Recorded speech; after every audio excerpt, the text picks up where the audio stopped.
Eu sou Alexandre Valverde, sou médico psiquiatra, mantenho o canal República 1411, agora a gente está criando esse canal, Incêndios, Verso e Reverso, para falar sobre questões de política, arte, religião e psiquiatria, comportamento. Eu sou Marcelo Câmara, sou jornalista, trabalho há um bom tempo com produção de audiovisual e estou nesse projeto também para refletir sobre todos esses assuntos que eu acho importantíssimo nesse momento que a gente vive. Sou Guilherme Traveiro, sou ilustrador publicitário. Eu encontrei o Ale e a gente foi se conectando, e tem o Maio e o Nico hoje. Acho que por isso a gente está todo mundo junto. Eu sou Nicolau Vergueiro, sou artista plástico e pesquisador. Estou morando no Brasil há pouco tempo e estou à procura de algo melhor e diferente. Boa noite, pessoal. Estamos começando mais um episódio do Incêndios, Verso e Reverso. E a nossa conversa de hoje ela começa a partir de um exercício que eu propus aqui para o pessoal. E a gente vai falar sobre isso. Foi uma brincadeira, na verdade, que eu estava fazendo faz mais ou menos uma semana. Eu me mudei de casa e no banheiro de onde eu estou tem aqueles espelhos antigos que tem duas abinhas que abrem do lado. E quando eu era criança eu tinha o hábito de pegar aquelas abas e dobrar assim para ficar vendo aquela multiplicidade de reflexos.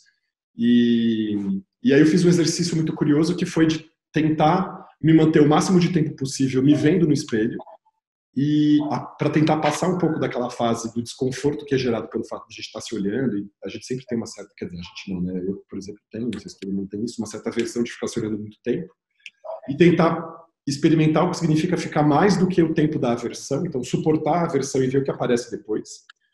E aí a ideia justamente é sentir o que acontece nessa confrontação para consigo mesmo com o seu reflexo, aproveitando essa fase de coronavírus, aí, de confinamento, né, e brincar de algumas coisas que a gente não costumaria aceitar fazer isso em tempos normais, né? Acho que o fato de ficar se olhando muito no espelho no tempo normal gera já uma certa repulsa, assim.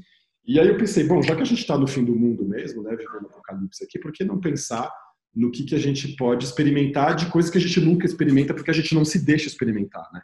E o caso de se olhar no espelho tem a ver com isso. E aí acho que várias coisas ficaram evocadas aqui. Eu nem vou falar, não quero nem começar a falar por mim, eu só estou falando do exercício, eu queria ouvir de quem fez aí.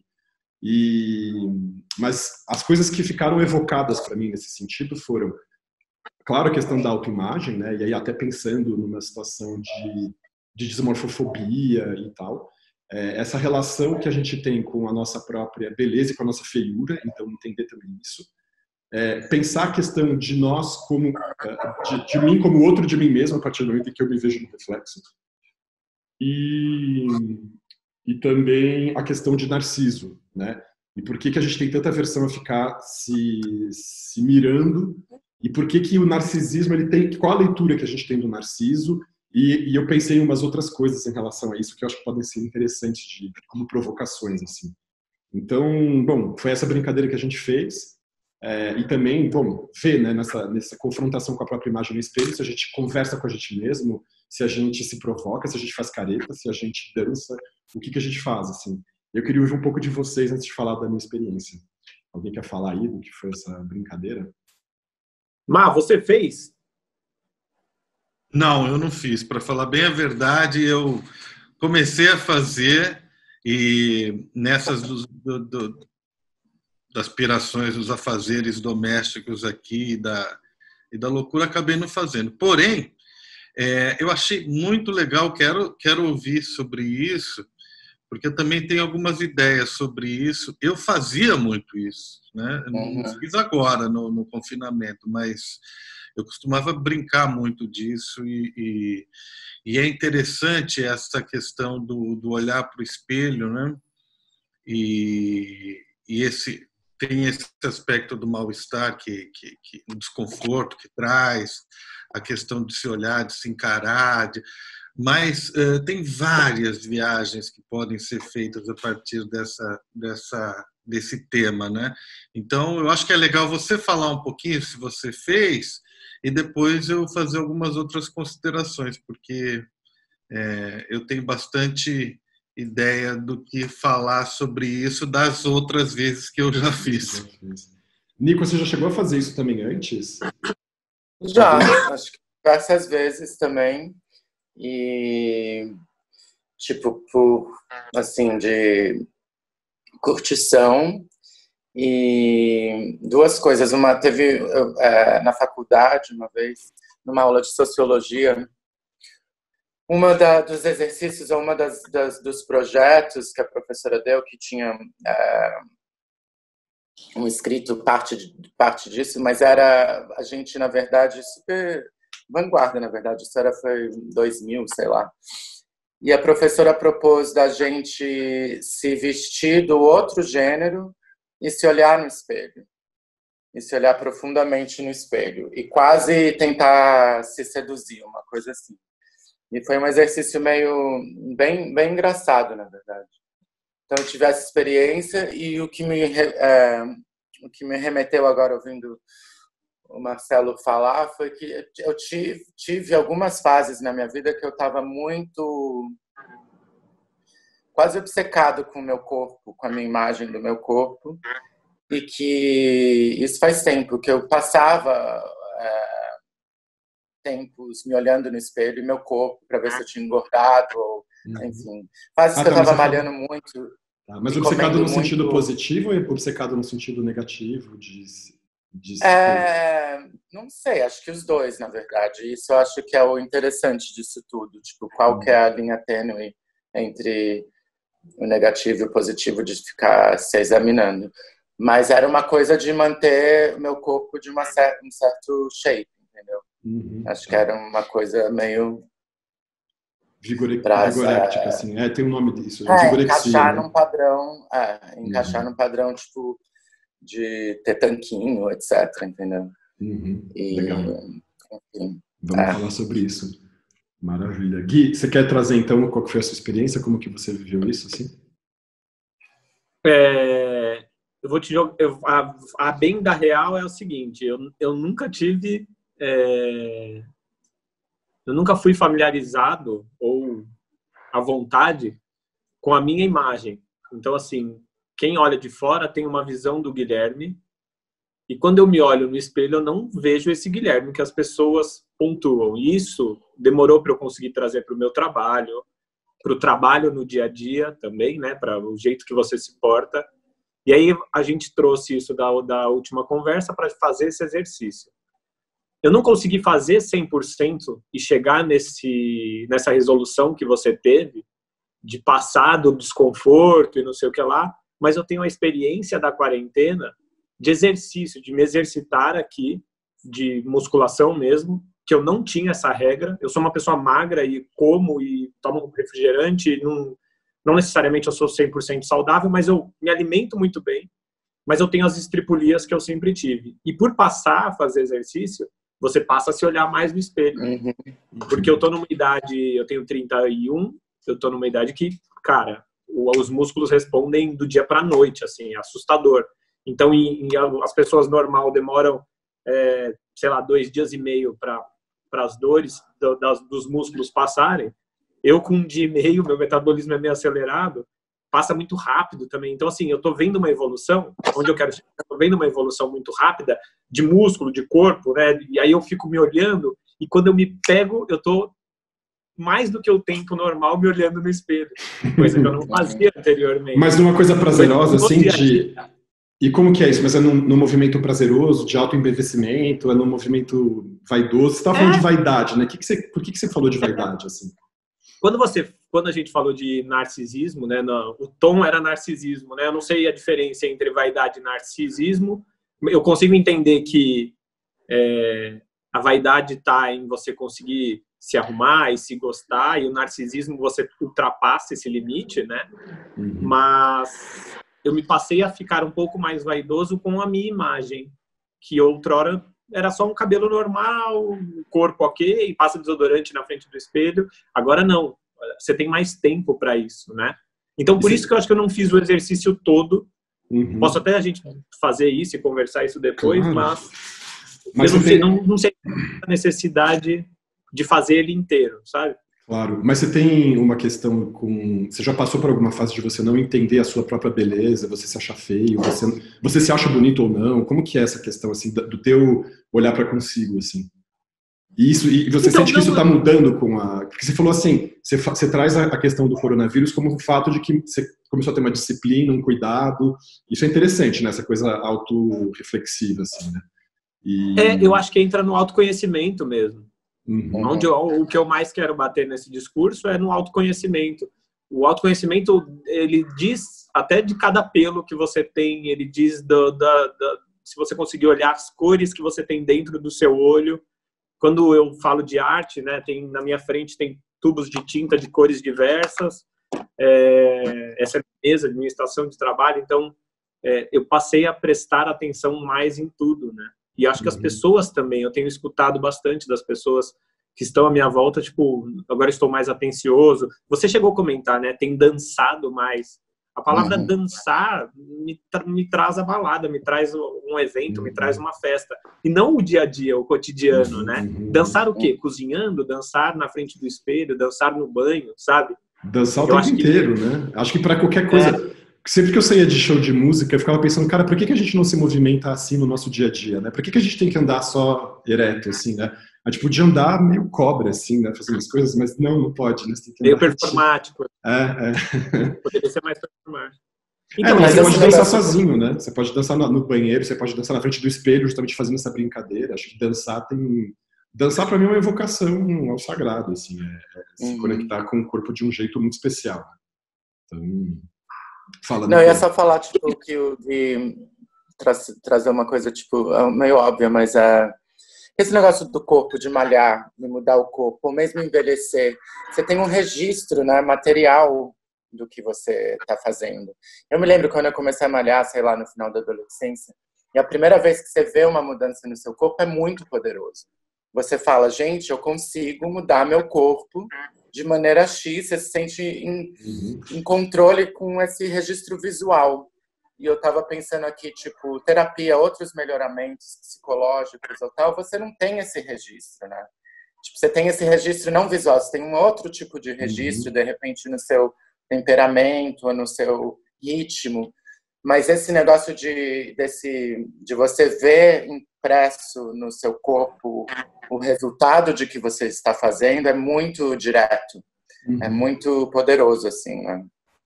Eu acho que talvez... que tem um olhar do outro, que esse olhar sobre você mesmo, que você pode se ver no espelho, você se duplica, né? Então você vira um outro de você e você se observa ali, né? A questão vamos dizer assim, né? Psicológica, o que for, é quase sempre o outro, que não é o duplo de você, que vai perceber isso, né? Então é realmente seu companheiro, sua companheira, seu irmão, seus pais, eles que vão olhar e falar assim, cara, você está diferente, o que você está fazendo? Né? E o corpo tem as duas possibilidades, né? Você e a pessoa, e esse outro. Mas essa outra questão que é mais invisível mesmo, e que está muito mais no modo como a gente se porta em relação ao tempo, né? As mudanças psicológicas e tudo mais, elas quase sempre são mais vistas, não, mas a gente também consegue, né? Mas por uma terceira pessoa, né? Que é bacana isso, né? A gente não poder prescindir do outro para nos afirmar, né? Eu acho isso bonito, na verdade. E a minha experiência, posso falar um pouco então da minha, do espelho, o que foi, assim? Teve uma coisa interessante também, quando você fala disso, né, que você sempre teve uma dificuldade de se olhar no espelho em relação a como as pessoas te veem, né, que você fala, as pessoas têm uma ideia de quem é o Gui, mas quem sou eu em relação a essa visão que as pessoas têm, como é que eu me enxergo e tudo mais, eu também sempre tive muito isso. E a ponto das pessoas falarem assim, o Ale é um cara bonito, e eu por vezes ver isso e por vezes não conseguir ver, assim, e não só no espelho, mas em fotografia, né, e acho muito curioso, porque aí eu tava numa hora, assim, me olhando nesse sentido, tentando falar assim, cara, quem é o Ale que as pessoas veem, né, e eu ficava tentando mudar o foco do meu olhar em relação ao meu próprio rosto, assim, então, tipo, eu vou olhar meu nariz, vou olhar meu olho, vou olhar a sobrancelha, vou olhar minha boca, e quanto mais você vai fazendo esse exercício, mais você vai conseguindo ter nuances de você, assim, para ter nuances de mim, que eu comecei a pensar, cara, que talvez se eu conseguisse fazer isso em vários pontos específicos, olhar exatamente como cada uma das pessoas pode ver, porque eu imagino que minha mãe sempre vai se concentrar em olhar meus olhos, meu pai vai se concentrar em olhar minha boca, minha irmã vai sempre se concentrar em olhar meu... Sei lá, tipo, E em relação a isso, que Alexandres vão aparecendo ali. E é uma experiência muito curiosa, assim. Porque você fala, caramba, eu sou um múltiplo de mim. Não só porque eu estou dobrado aqui no espelho, duplicado no espelho, mas porque eu também posso me olhar nesse reflexo a partir de tantos lugares, assim, e me ver feio, me ver bonito, me ver esquisito, me ver narigudo, me ver... É muito curioso ficar experimentando essas nuances, assim. E eu acho que isso é para além da vaidade, assim. Não acho que a vaidade fala assim, sou bonito ou não sou bonito, afirmar a beleza ou afirmar a feiura, não é essa a questão. É a questão de afirmar, tentar entender o olhar que me vê como bonito ou o olhar que me vê como feio, e que às vezes é o meu próprio olhar, né, que nunca é o mesmo em relação a mim, eu nunca estou contente ou descontente completamente comigo, mas eu vou sempre nesse intercâmbio, assim, entre um lugar e outro. E tentando pensar justamente como que as pessoas elas também veem isso e se isso também configura não só o modo como elas me sentem, então, ali é essa pessoa, aquela pessoa, mas o modo como elas vivem concretamente, assim. E acho que também, porque eu sou psiquiatra, né, eu tenho sempre esse privilégio de ficar querendo olhar, não privilégio no sentido da minha profissão, eu privilegio, né, esse é o privilégio que eu quero dar às coisas, de ficar olhando para aquilo que é psicológico, essencial, existencial e tudo mais. Então eu fico querendo encontrar, querendo privilegiar este olhar, né, em detrimento do olhar outro, que é esse olhar para aquilo que está lidado, simplesmente, fotográfico, plástico e tal. E aí a pergunta que fica para mim é essa também, né? Será que a gente precisa prescindir disso? Ou em que sentido essa beleza desse flash, assim, né? Desse instante que a gente olha e fica embevecido, assim? Não só por si, mas acho que por qualquer pessoa, né? O que isso diz, né? Na verdade, assim. E por que a gente associa a beleza com esse instante de um certo embevecimento e um certo maravilhamento, assim? Sei que necessariamente a gente esteja arrumadinho, penteadinho e pra lá, mas a gente está atravessado por essa questão do que é o belo, assim. E você quer fazer Não, me faz pensar duas coisas. Uma, um diálogo que a gente está tendo em paralelo, que é tipo uma coisa de que combina arte-terapia, o que é isso? Que um dos exercícios mais básicos que eu entendo de arte-terapia é o autorretrato, né? Você se olhar no espelho e se desenhar, ou etc. E como isso pode ser libertador. E forte, não só né? do Porque você sentido tem que se psicológico. afirmar também, né? E esse negócio que você está falando de desassociar, tipo, se você foca no seu nariz e tenta desenhá-lo, tipo, você está meio desassociando suas partes e tal. Aí a outra coisa que é relacionada, mas não tanto, que me veio à cabeça agora nesse último trechinho que você estava falando, é muito interessante também ter esse diálogo com 4 homens, porque eu acho que essa discussão é geralmente reservada a uma coisa mais feminina, né? E pensando assim na primeira, e eu sou meio ignorante nisso, mas a primeira, a segunda e a terceira onda do feminismo, tipo na arte, por exemplo, a terceira onda do feminismo nos anos 70, muitas feministas, artistas que se chamavam feministas, eram muito bonitas e usavam o próprio corpo como registro feminista, peladas mesmo, imagens que poderiam ser ambíguas, que poderiam ser tipo taxadas como o olhar do masculino sobre o corpo feminino, mas era um jeito de empoderar ela, tipo, de sair dessa segunda onda do feminismo. Acho que é isso, que era tipo de ignorar o corpo, né? E tipo feminino, e de não fazer parte desse olhar masculino, digamos. Então era comum muitas mulheres tipo tirar o sutiã e tipo andar com roupas menos femininas. Todo esse negócio meio óbvio do feminismo que a gente acha, tem essa outra vertente que na arte visual eu posso até mandar alguns nomes depois, de mulheres que usavam a sexualidade mesmo de mulher como uma ação feminista.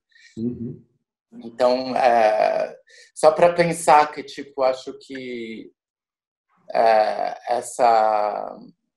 esse exercício que você propôs, ou que a gente está falando, é uma coisa entendida no mundo feminino e não tanto no masculino. Né? E a pergunta que eu me fiz depois disso, porque aí começa, logo depois disso, né, desse exercício de ficar olhando esses vários ângulos e tentar encontrar muito rapidamente, é uma coisa, é quase só o simples de eu mudar o meu olhar de posição em relação ao meu rosto, eu já vou vendo outros Alexandres, assim, uma coisa bem curiosa. Assim. E aí chegou uma hora que eu me olhei mesmo no olho, e aí eu falei assim, ficou essa pergunta, né? Sou bonito ou feio? Como é que eu me vejo? E aí eu me olhei e falei assim, cara, eu me amo, no fim das contas. Tipo, eu tenho amor próprio. foi essa pergunta que veio assim, tipo, bum, veio um bloco, assim. Quando eu tava nessa coisa de me olhar no espelho, porque para além da beleza estética, plástica e tal, veio essa pergunta, assim. E porque o que me veio logo depois do desconforto, de falar assim, nossa, eu tô chegando na fase do desconforto, tô começando a ficar com um pouco de nojo de ficar me olhando, assim, um pouco de asco de ficar repetido em mim. Aí eu falei assim, por que eu tô com nojo de mim, cara? Por que eu tô com asco do meu próprio rosto, assim? Por que eu tô com vergonha de continuar encarando aquilo que todo mundo vê em mim o tempo inteiro quando eu tô falando, né? Porque todo mundo que tá na minha frente fica me vendo, né? Eu falei, cara, não, eu vou me olhar mais um pouco. E aí me fiz essa pergunta, e foi muito curioso, porque logo depois que eu falei assim, cara, eu me amo, no sentido mais simples, assim, eu tenho amor próprio, me veio uma coisa do tipo, não, e veio, na sequência, uma vontade enorme de dançar e falar assim, agora você vai aprender a se amar. E aí eu comecei a ficar meio grande na frente deles, foi uma coisa muito curiosa, assim. E eu comecei a me mexer e a olhar para isso, assim, e falar, por que eu nunca passei por esse ritual, sabe assim? De olhar para mim e falar, cara, eu posso me amar e tá tudo bem, eu não preciso... isso não significa... E aí veio a questão do narciso, né? Isso não significa um narcisismo idiota de ficar assim, eu me amo, eu me basto em mim, porque não é isso. Não é um amar-me para bastar-me, sabe assim? É um amar-me para poder justamente estar tranquilo para poder amar o outro, assim, né? Então, e aí veio, obviamente, um monte de questões que tem coisa para falar sobre isso, assim, mas o que significa eu estar no mundo a partir de um corpo que eu amo e desamo, e a partir dessa constatação do tipo, cara, será que eu já me amei e eu tenho essa calma comigo ou não? E em que nível eu consigo isso e tal? E aí me veio a pergunta do Narciso, eu comecei a olhar no espelho e falei assim, cara, por que a gente é tão interditado socialmente dessa condição do narciso, né? E a gente tem um aprendizado do que é o narcisismo, que inclusive a psiquiatria se apropria dele, quer dizer, tem toda uma questão dada. E aí que me veio uma sutileza em relação a isso, que eu comecei a pensar, eu falei, cara, talvez a gente precise reaprender narciso. E aí né, acho que eu vou falar do narciso típico, né, narciso clássico, que a gente lê sempre desse jeito, e tem transtorno de personalidade narcisista. E esse outro narciso que eu comecei a tentar entender de uma outra maneira. Então, tipo, um verso e o reverso de narciso, assim. Então, acho que o verso do narciso, aquele que a gente ouve cotidianamente, é o narciso que tá ali, se embevece da própria beleza, não consegue se apaixonar por mais ninguém, porque não consegue ver ninguém tão bonito quanto ele, fica se olhando num lago, até uma hora que ele fica tão apaixonado por si que ele tenta se pegar e ele cai e morre afogado. Eu tive uma outra leitura, ela não prescinde dessas imagens, né? Então, Narciso diante do lago, Narciso embevecido consigo, Narciso caindo no lago. Só que eu pensei uma outra coisa, porque eu pensei assim, cara, e se justamente a leitura do Narciso, o amor dele por ele mesmo, não é o amor pela imagem dele, não é o amor pela beleza plástica dele, pela perfeição dos traços, pela harmonia dos olhos, do nariz, da boca e tal, mas que seja uma questão de amor próprio. E o Narciso seja aquele que ficou se mirando até conseguir reconhecer que se ama a si, e isso significa estar tranquilo com a própria morte. E que no fim e que aí talvez uma proposta que eu faria de uma outra leitura do Narciso seria não o Narciso que se joga no lago porque ele está tentando se abraçar e se beijar, embevecido com a própria beleza e morre afogado, mas é um Narciso que se permite morrer porque ele entendeu que ele se ama. Nesse sentido, ele se entrega à própria morte, assim. Claro que a gente não tira a dimensão do entregar-se à própria morte e tudo mais, mas aí, por que essa pergunta tem a ver, por que eu trouxe esse exercício, e acho que agora fica mais claro em relação à questão do coronavírus? Porque a gente tem falado justamente dessa questão do estar tranquilo com a própria morte, né? Que é a confrontação com a própria finitude e falar assim, posso me entregar à minha morte, se eu morrer na semana que vem porque eu peguei o coronavírus hoje, eu vou ter uma semana de convalescença, embora eu tenha conhecido o caso de pessoas que morreram em 2 dias. Mas assim, estarei preparado para a minha própria morte? Eu tenho esse amor próprio que eu posso me entregar a isso e desaparecer? E a morte e o coronavírus está aí para nos perguntar a todos nós estamos preparados para a nossa própria morte? Então, entendendo isso, assim, aí fazendo esse outro movimento de olhar para esse narciso de um outro jeito, então o narciso que se ama a si mesmo, e ele se ama porque ele se encontra no sentido, si também, sei lá, a gente pode falar nesse sentido, né? E que ele então pode se entregar à própria morte,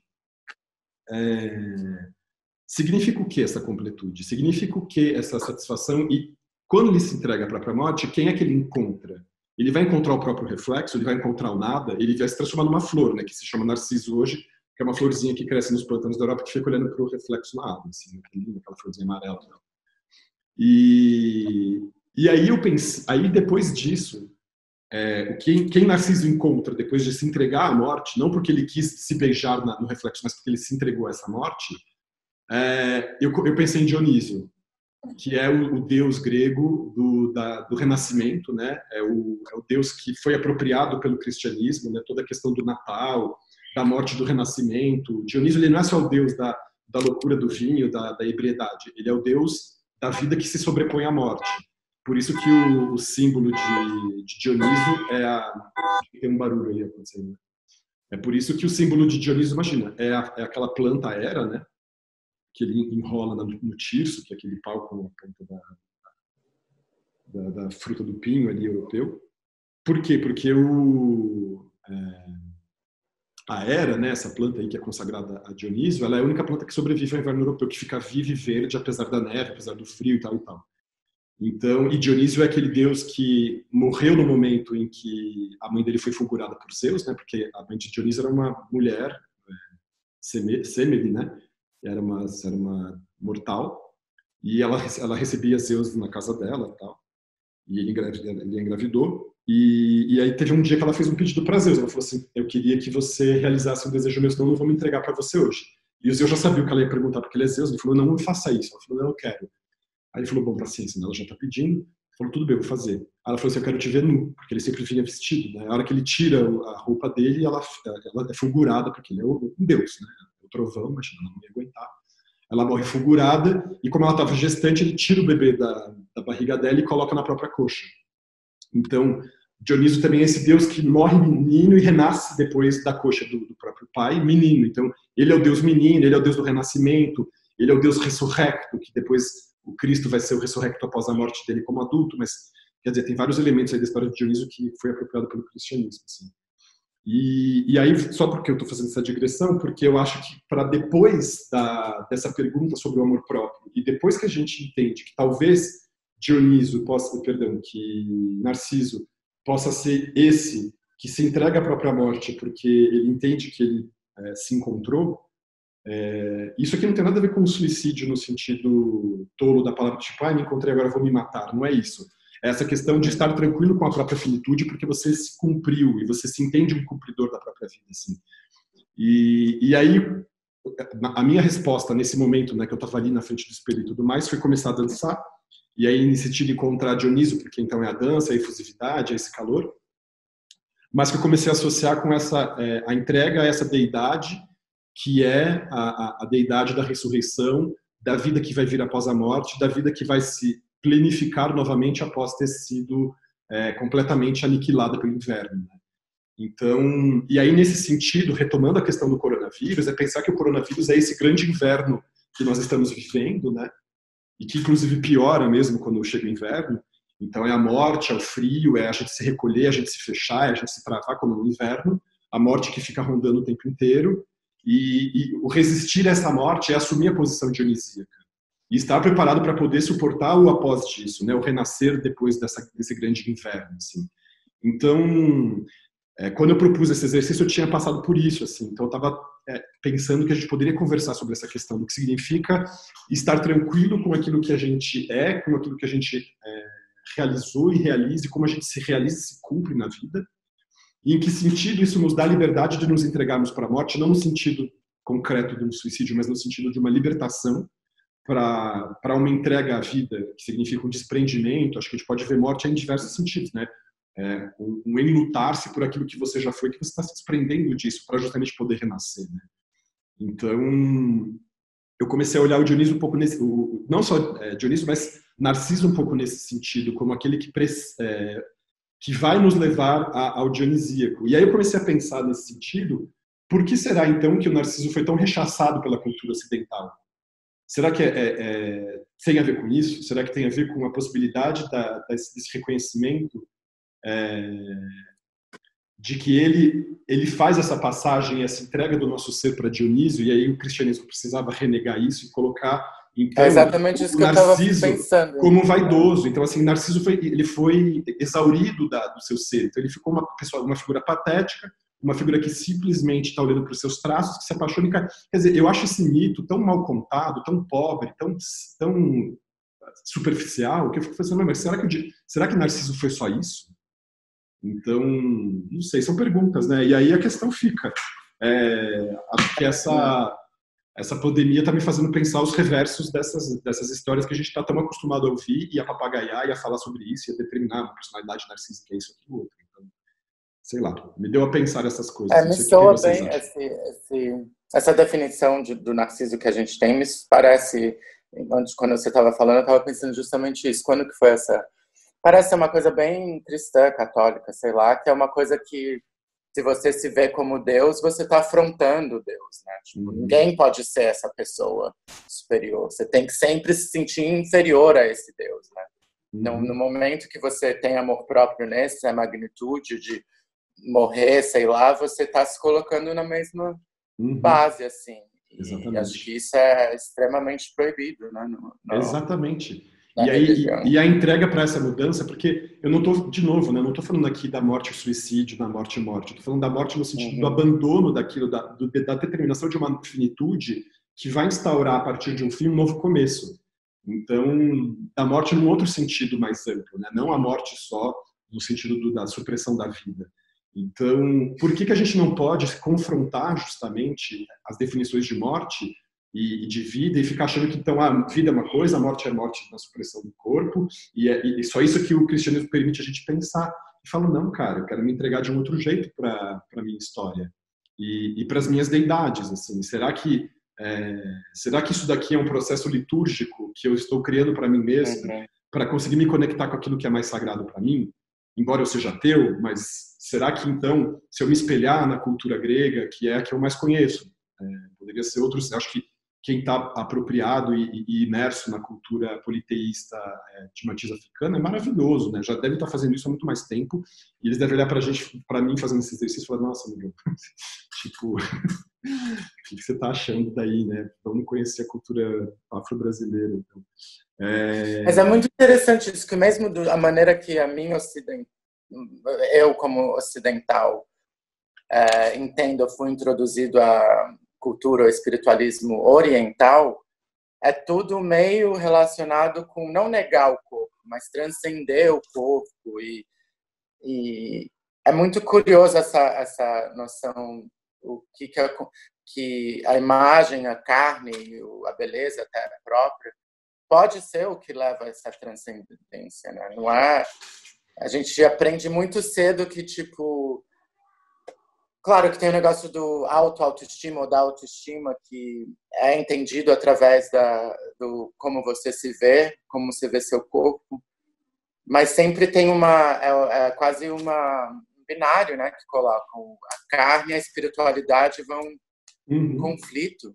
Eu acho que nesse sentido, de novo, a arte, tipo esse negócio do autorretrato, a tradição do artista se pintar, acho que é um dos jeitos que eu estou pensando, um único dos jeitos que faz essa evento, essa atitude de se materializar ou se perceber em corpo aceitável, assim. E, por outro lado, imortaliza, né? Tipo, você está se imortalizando no momento que você desenha, que você tira uma foto de você mesmo. No momento que você é narcisista, né? Nesse sentido, assim. Então você se embevece dessa autoimagem, né? E aí, Marcelo, o que você está achando, cara, do que a gente está falando? O que você pensa em relação a isso? Legal, é um tema extremamente necessário para conversar sobre isso. Ainda mais esse lance que você falou em referência à imagem da ressurreição, né? Essa coisa dionisíaca, esse mito. É uma coisa que realmente a gente tem que se deparar com isso direto. Então, como a gente tem que entender, né, esse momento, né, esse momento em que nós precisamos encarar em cada um de nós essa finitude, né, essa possibilidade, encarar as perdas que poderão vir, né, e eu vejo muitas pessoas fazendo, aqui mesmo a gente fala, né, o mundo será melhor depois de tudo isso, o mundo vai mudar. Olha, eu não sei se vai ser melhor ou não, eu não posso fazer esse juízo agora. Porém, só nos resta acreditar que vai ser melhor, entende? Porque é essa ideia, está intrínseca aí nessa ideia de que você encarando esse momento e você pensando em transformar tudo isso, o ser humano precisa ter esse conforto, né? Essa ideia de falar, vai ser melhor, né?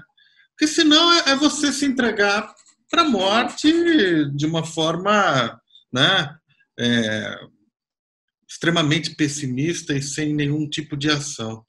Então, até mesmo é interessante colocar a função que muitas vezes a religião tem e como isso realmente, não sei se ajuda, às vezes atrapalha, mas enfim, mas como isso conduz para quem acredita ou para quem acompanha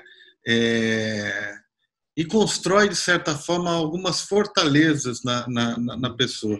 Eu lembro, por exemplo, a minha avó já é falecida, ela tinha 92 anos, ela tinha um irmão que tinha 103.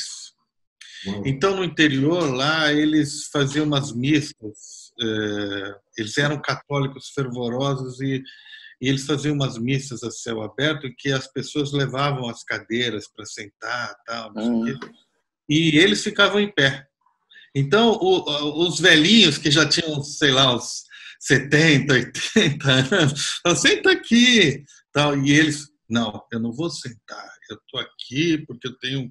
Então, eu vi aquilo ali e ficava embasbacado. A fé deles, de certa forma, essa carolice, essa coisa maluca, muitas vezes, era ao mesmo tempo uma fortaleza, era uma esperança, era o que mantinha eles com força e tal, não sei o quê.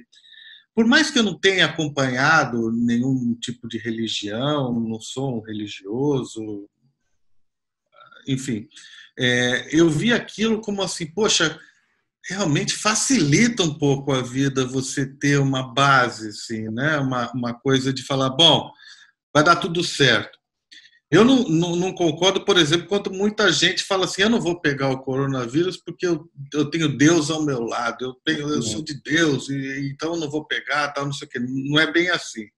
Eu acredito muito na ciência, sou mais do campo da ciência. Porém, essa fé, essa religiosidade, ela tem uma função para muitas pessoas. Você até chegou a falar lá na frente isso daí da questão que eu achei muito bacana isso, um link interessantíssimo, que onde a psiquiatria falhou para o grande público, né, as igrejas entraram e conseguiram suprir, de certa forma, essa ausência, quer dizer, essa crise do homem moderno, tal, não sei o quê, como o cara não podia ter um psicólogo, um psiquiatra, tal, ele procurava e se respaldava na igreja através da fé e tal, não sei o quê. Então, eu gostei dessa questão, acho que a ressurreição é uma imagem muito, muito rica, né? Que não é só do cristianismo, de vários mitos, e necessária para o ser humano, como se é preciso falar, eu preciso ultrapassar isso daí. Né? Eu preciso renascer de um certo modo. Né? É legal que você trouxe essa questão, Marcelo, Tudo bem, posso falar? Você quer completar a sua fala? Não, é isso aí, eu achei bacana esse ponto. Beleza. Alguém quer falar alguma coisa? Senão eu queria só comentar o que o Marcelo falou aí. De boa? Nico, quer falar alguma coisa? Não. Não, tranquilo? Isso que você está falando, né, Marcelo, essa questão Você retomou, que bom que você trouxe de volta isso, né, de como a psiquiatria, onde ela falha, a religião e as mais corrompidas, elas vão ocupando os espaços, né? É uma questão que é muito cara para mim, assim, porque eu fico me perguntando o tempo todo, né? Qual que é o sentido da religião no mundo, assim, né? E qual que é o sentido da psiquiatria que vai acontecendo a partir também do momento, porque a psiquiatria que se apropria do discurso da ciência, que se apropria dos métodos da ciência para explicar quem é o homem, para tentar dar resolução aos sofrimentos humanos e tudo mais. Tem várias perguntas que eu me faço em relação a isso. Assim. Primeiro, quem que era o psiquiatra da antiguidade? Porque a gente fala dos médicos, né, no mundo antigo e tudo mais, certamente tinha os psiquiatras, então você vai ver nos livros do Galeno, você tem descrições de casos que hoje a gente chama de casos dissociativos, de psicose e tudo mais, mas tinha um médico que cuidava disso, mas eu não consigo não ver que os hierofantes, né, os sacerdotes, as pessoas que lidavam com o sagrado nos templos, elas estavam fazendo isso. Elas estavam cuidando da psique das pessoas. Se a gente for considerar que a palavra psique em grego significa ânima em latim, que é a palavra alma, finalmente, médico de alma, que é a tradução literal da palavra psiquiatra, iatros em grego significa médico, e psique significa alma. Então, psiquiatra significa médico de alma. Os médicos de alma do paganismo, vamos dizer assim, são os xamãs, são os hierofantes, né, os sacerdotes, aquelas pessoas que reconheciam esses padrões da expressão do nosso ser, dominavam essas expressões e falavam sobre essas expressões nomeando como deuses, né? Porque acho que essas configurações elas são tão reconhecidas que elas podem ser nomeadas, apesar de elas não se aterem só àquilo que é descrito pela gente, né? E que é um pouco essa ideia de que falo, né, que os deuses das religiões pagãs e tudo mais são expressões da nossa psique, do nosso psiquismo, do nosso funcionamento, da nossa mente e tal e tal. E aí, nesse sentido, eu fico pensando, por que com o monoteísmo, então eu não estou falando só do cristianismo, né, estou falando do judaísmo, do islamismo, por que ele precisou se instaurar e por que ele precisou refrear certos processos e que a psiquiatria, muito tempo depois da instauração desse monoteísmo, ela vira cão de guarda, vamos dizer assim, para evitar que as pessoas incorram nesses fenômenos que antigamente eles eram acolhidos pelo politeísmo. Tanto é que, por exemplo, muitos dos profetas, e na antiguidade existiam muitos, eles hoje se a gente começa a se comportar como um profeta, a gente vai ser taxado pela psiquiatria como psicótico e vai tomar remédio e tudo mais. Então é muito difícil também você falar assim, isso aqui é um delírio profético ou a pessoa está sendo profeta mesmo, né? Quem vai dizer o que é o quê? E por que depois do monoteísmo você fecha tanto o cerco para as possibilidades dos profetas? Quando você vê, tem um teórico chamado Alexandre da Samosata, Luciano da Samosata, que é um crítico, justamente, ele estava vivo bem no começo do cristianismo, ali na região do Mediterrâneo. Ele vai falar, tem um livro que se chama Alexandre ou o Falso Profeta, por isso que eu confundi, falei Alexandre da Samosata, mas é Luciano da Samosata. E ele vai falando sobre isso, justamente, como até o advento do Cristo você tinha um monte de profetas e os grupos religiosos eles iam acolhendo esses profetas, tentando entender esses discursos e tal. Alguns mais organizados, uns mais desorganizados, que realmente configurariam o que hoje a gente entende como paciente psiquiátrico e tudo mais.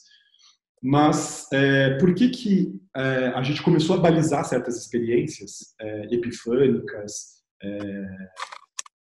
teofânicas, né, vamos dizer assim, esses aparecimentos de Deus, esses aparecimentos do sagrado, hierofânticas, né, essas experiências do surgimento do sagrado, da experiência do sagrado, por que elas ficam sempre nessa fronteira? Assim? A gente vive essas experiências, então elas incorrem e sucumbem ali para uma degeneração psiquiátrica, a pessoa lá fica louca, desvarada e tal, ou para uma experiência artística, ou para uma experiência religiosa, e quando ela consegue ser cooptada pelo monoteísmo, então rapidamente aquela pessoa é absorvida ali e fala, você é um santo, você é não sei o quê, ou um pastor, e vai saber quantas pessoas no mundo hoje que são ligadas ao evangelismo não têm experiências epifânicas e tudo mais, e são cooptadas por essas igrejas e tudo. Mas a questão que eu estou querendo retomar, estou fazendo todo esse preâmbulo aqui, para voltar de novo para aquela cena do espelho e ficar pensando, a partir do momento em que eu me permito tentar fazer o esforço de Narciso, de me olhar e me amar, independente da minha forma, e me entrego a Dionísio, será que eu não estou vivendo um ritual que foi esquecido? Porque se eu me encontro com Dionísio, com esse prazer da vida, da pulsão da vida, do tesão de estar até numa ebriedade efusiva, assim, tipo, meu, que legal, eu estou vivo e tudo mais, eu posso renascer, eu posso ressurgir, eu posso me recriar, eu posso me reinventar. Será que isso não é um processo que foi esquecido, que foi se deixado esquecer, e poderia ser um processo litúrgico mesmo, de um procedimento que poderia acontecer num templo de Dionísio lá atrás e que a gente tem acesso a isso, que a gente tem medo de acessar esses processos, porque a liturgia para acessar Deus agora ela ficou totalmente pautada pela igreja, ela é determinada desse modo, então você tem o momento da comunhão, o momento não sei o quê, então tem todo um enquadre, e aí voltando para a sua fala, Marcelo, quando você vai falando dessa questão do quanto a igreja dá esteio, é porque eu acho que a igreja dá enquadre, e ela permite você viver esses mistérios epifânicos, mistérios assim, no sentido da experiência daquilo que é muito difícil de se falar, né? Não porque haja alguma coisa por trás daquilo tudo, é só porque é um mistério poder encontrar a palavra para descrever essas coisas todas, né? Que acontece, que as pessoas preferem chamar de experiências sagradas e tudo mais. Mas a minha questão toda é uma crítica ao modo como o monoteísmo se apropriou das possibilidades dessas experiências, enquadrou essas experiências num pacote e num setor ali que a gente pode viver aquilo, e todo o resto foi esquecido. E aí uma crítica que eu faço à psiquiatria nesse sentido é: por que a psiquiatria não consegue falar muito mais do que simplesmente classificar esses processos proféticos e tudo mais como processos psicóticos, e que muitas vezes, tudo bem, isso acontece mesmo, mas eu acho que a psiquiatria ela deixou de ocupar um lugar que era o lugar original dela, que era o lugar de ser um hierofante, era o lugar de ser um sacerdote. A psiquiatria hoje, ela só fala da desgraça, ela só fala da dor, ela só fala da solidão, ela só fala da tristeza. A psiquiatria não se apropriou do júbilo, do tesão, do amor, do ócio, do prazer. Ela não tem um discurso oficial para falar dessas experiências estéticas, plásticas, jubilosas, tesudas, como ela tem arcabouço para ficar falando das desgraças, das mazelas, das dores, dos sofrimentos, da solidão. Tanto é que tem um teórico que eu gosto muito, que é o professor Vandenberg, ele fala: psiquiatria é a ciência da solidão. Essa definição ela é linda, mas essa definição ela esquece toda uma outra dimensão da psiquiatria, que é a dimensão jubilosa. E que hoje a manifestação do esquecimento dessa psiquiatria, que é a psiquiatria do júbilo, é o fato de que a gente não fala abertamente e sem hipocrisia sobre o uso de substâncias psicoativas prazerosas. Então a gente colocou essas substâncias dentro do pacote substâncias proibidas, porque são substâncias que levam a experiências de júbilo, que podem levar a experiências epifânicas, que podem levar a experiências que as pessoas chamam de experiências religiosas, como muitos apologistas, né, do uso de ácido lisérgico, maconha, mescalina e tal, vão falar: cara, o que eu vivo aqui são experiências dignas de um templo, cara. E aí tem alguns autores que são mais radicais, que falam: nós não conseguimos experienciar Deus, ou os deuses, senão a partir de psicotrópicos. E por que a psiquiatria esquece isso? E por que a psiquiatria se cala para essa verdade que vamos falar do júbilo, para além da descrição do tipo: a pessoa usa maconha e ficou contente, ficou risonha, ficou engraçadinha, mas está usando maconha, está usando uma droga, tudo mais, e esquece todo o sentido existencial que essa experiência pode ter para ela. Como é a experiência do uso do ácido lisérgico, como é a experiência da mescalina, como é a experiência da ayahuasca, que são experiências transformadoras normalmente para as pessoas que fazem uso dessas substâncias, e que elas justamente usam essas substâncias dentro de um enredo e com uma narrativa religiosa, porque a experiência que elas vivem, a intensidade que elas dão a isso, elas nomeiam uma intensidade epifânica, né, de descobrimento dos deuses e tudo mais, ou do Deus, e elas também estão sendo cooptadas pelo monoteísmo, né? Então você já vê aí grupos que usam ayahuasca, que era uma substância usada pelos xamãs da América do Sul, no paganismo sul-americano, e ela vai sendo cooptada pelo Santo Daime, por outras religiões, a UPV, e que vai levando isso para o monoteísmo, levando isso para um outro enquadre.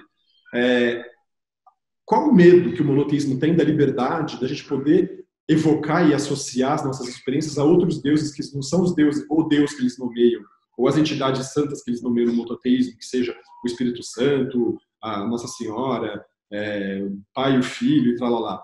Por que só tem esse panteão no catolicismo, cara? O que a gente fez com os outros conceitos dos panteões gigantescos das outras religiões pagãs? Qual que é o medo da liberdade que a gente tem de se entregar a essas experiências epifânicas? E por que a psiquiatria não tem um discurso oficial para falar sobre essas coisas? Um discurso que, inclusive, seja científico. Por que não? Não precisa entrar numa mística metafísica. A questão é justamente mantenhamos na física, e acho que a fenomenologia, para fazer jogar um pouco de sardinha para o que eu faço, ela é uma laicização do discurso pagão, na verdade. Quando você lê um texto de um teórico da fenomenologia, começo do século XX, Heidegger e tudo mais, você está lendo uma Bíblia praticamente, só que pagã, porque aí o cara vai falar de tempo, vai falar de amor, vai falar de mundo, vai falar de organização, tudo isso tem palavras gregas para isso, são os deuses, cara, são Cosmos, Cronos, Afrodite. Por que esse pudor, na verdade, de se apropriar dessa cultura pagã? E por que a psiquiatria ela fica como salvaguarda do discurso oficial, tanto dela, que é o discurso da tristeza, da solidão e da derrelição, quanto do discurso monoteísta?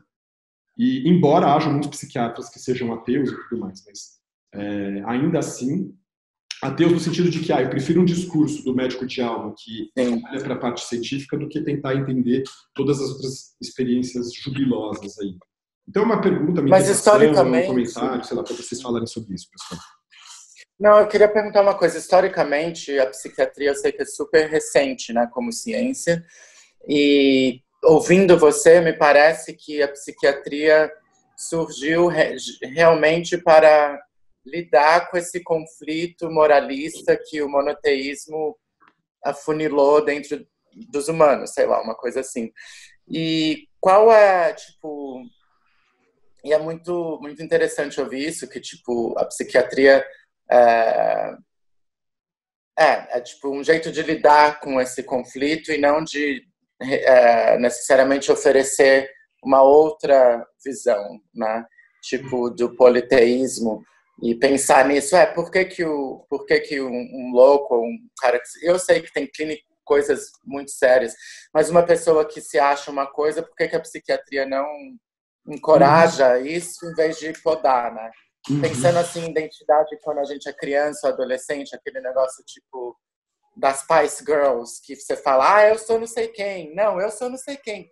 Você tem o livre-arbítrio de tipo, se identificar com um leque de coisas, o que o politeísmo tem também. E pensando no candomblé, muita gente tem a dificuldade de entender que um orixá é ruim e bom, ou que é além disso, né? Tipo, é além de bom. E ele simplesmente né? Me parece que tem esse moralismo por trás, assim, que tipo, a psiquiatria foi para ajudar as pessoas se entenderem dentro desse conflito, mas permanece nesse paradigma, né? Num site se fala assim, não, você pode ser isso, sei lá.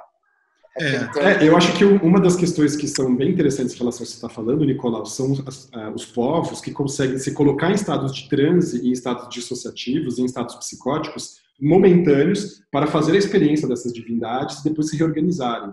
E tem um diretor, se eu não me engano, ele é francês. Caramba, como se chama? Tem um filme chamado O Mestre e os Loucos. Depois eu vou achar o nome desse diretor. Lush, não é? Não. É o documentarista. É o documentarista. Eu sei quem é esse cara. É que eu não estou me vendo o nome dele agora. Se alguém puder procurar na internet aí ver se acha o nome dele, ia ser interessante.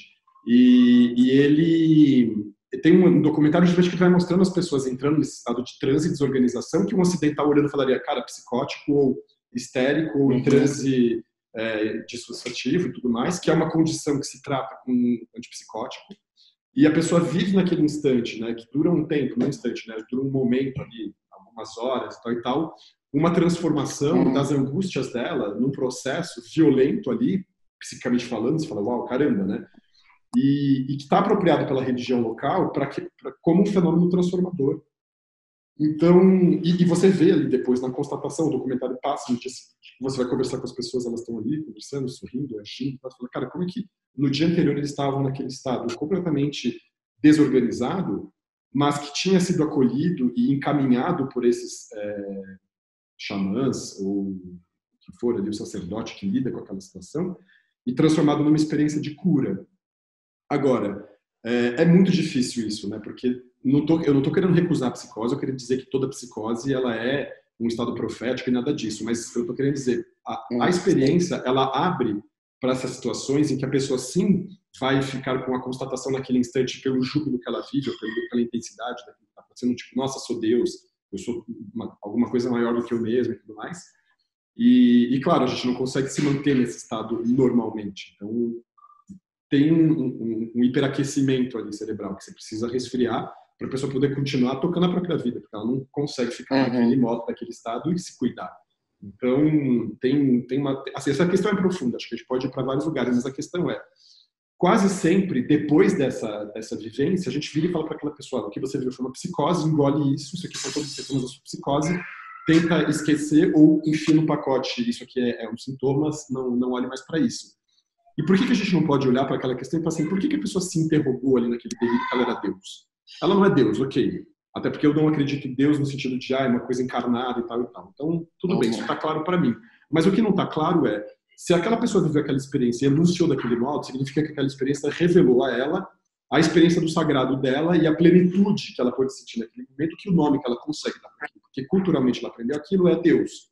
Então a pessoa vai delirar naquele momento que ela é Deus, porque ela viveu essa plenitude. Então, o que significa reencontrar o sentido do que é confrontar com essa plenitude tão imensa que só pode receber esse nome e a pessoa começa a delirar a partir dali. Então, não sei, são questões, são provocações e tal. Eu queria pegar uma carona aí, Alexandre. Eu acho que é o seguinte, essa questão é muito as religiões se apropriam do que eles chamam de mistério, que os sacerdotes, ou meia dúzia deles, detêm um mistério, o poder de resolver alguma coisa, o poder de cura, tal, não sei o quê.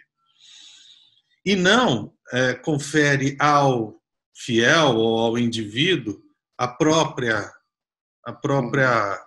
possibilidade de operar esse mistério ele mesmo, né? Então a gente vê muito, quando você falou de substâncias, tal, a gente viu na história psicólogos, psiquiatras que estudaram muito essa questão da energia do ser humano, do indivíduo, da possibilidade dele mesmo, né?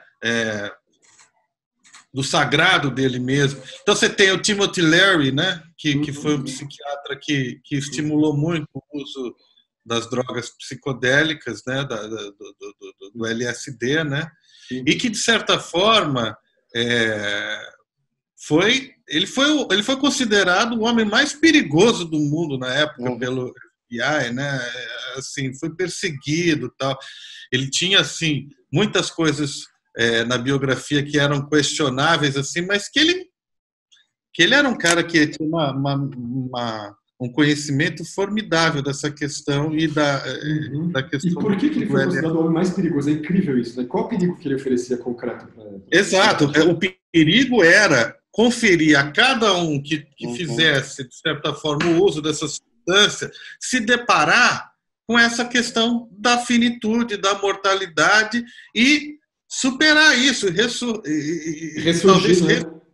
ressurgir, se transformar a partir daí. E isso era um perigo muito grande. Isso é um perigo que trazia, porque estava massificando esse uso e aí podia causar um grande despertar, né?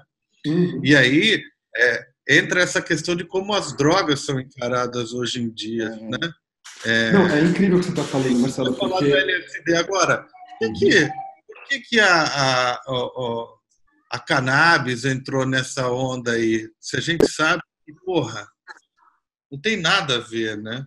Então, e outro cara que também foi massacrado pelo sistema e que trazia também, não pela substância alucinógena, mas pela questão da energia, era o Reich, né? Que é um cara que também foi preso, morreu na cadeia, um cara que era genial, que estudava a questão da energia do universo e a energia que nós temos, a energia sexual, o orgônio, tudo isso. Então, o que acontece? Algumas pessoas se aproximaram muito dessa questão de falar assim, bom, você pode não depender de uma outra pessoa para lidar com essa questão do mistério, né?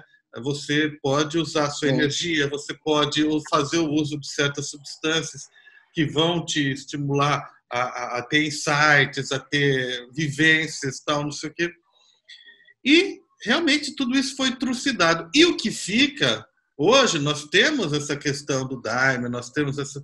Só que, cara, eu mesmo sou um cara muito curioso, adoraria fazer o uso, mas eu não conseguiria entrar numa estrutura como a do Daime, que é manipulada, às vezes é uma coisa que tem uma liderança, que tem uma questão religiosa envolvida.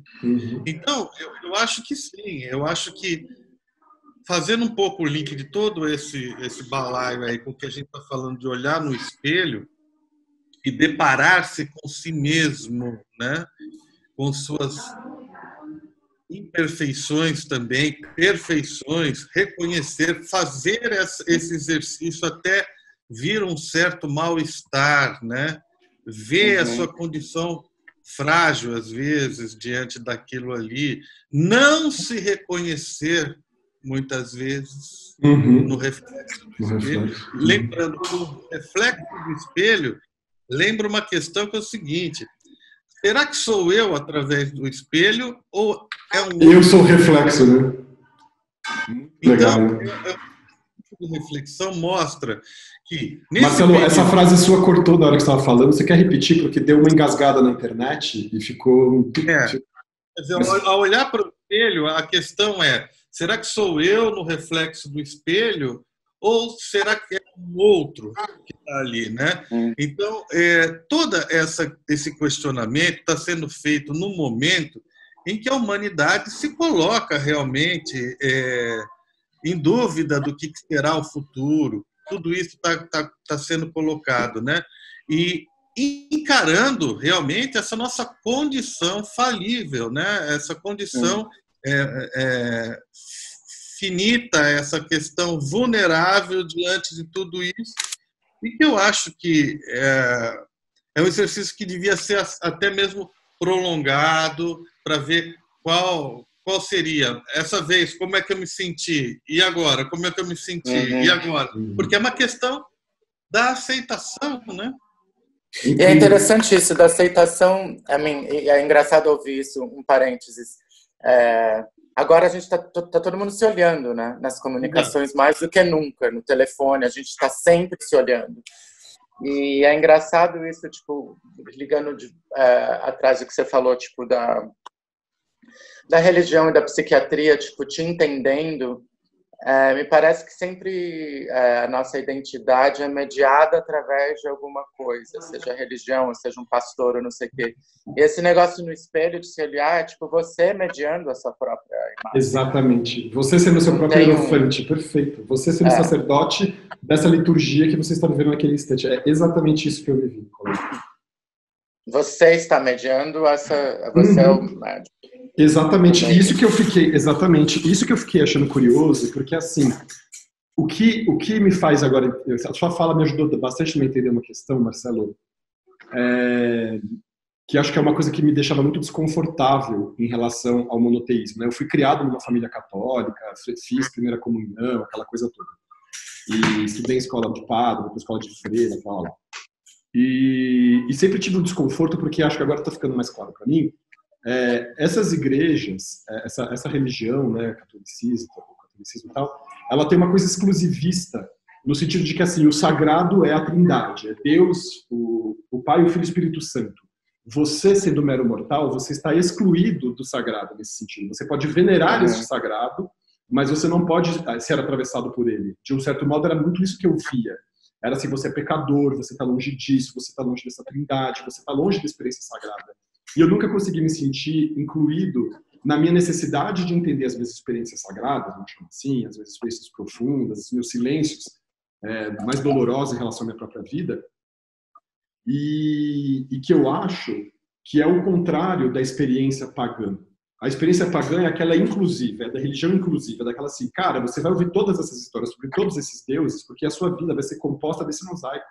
Então vai ter um momento na sua vida que você vai viver como Dioniso, um momento você vai viver como Zeus, um momento como Atena, um momento como Ares. E cada instante da sua vida ele vai estar pautado segundo essas peças desse grande mosaico.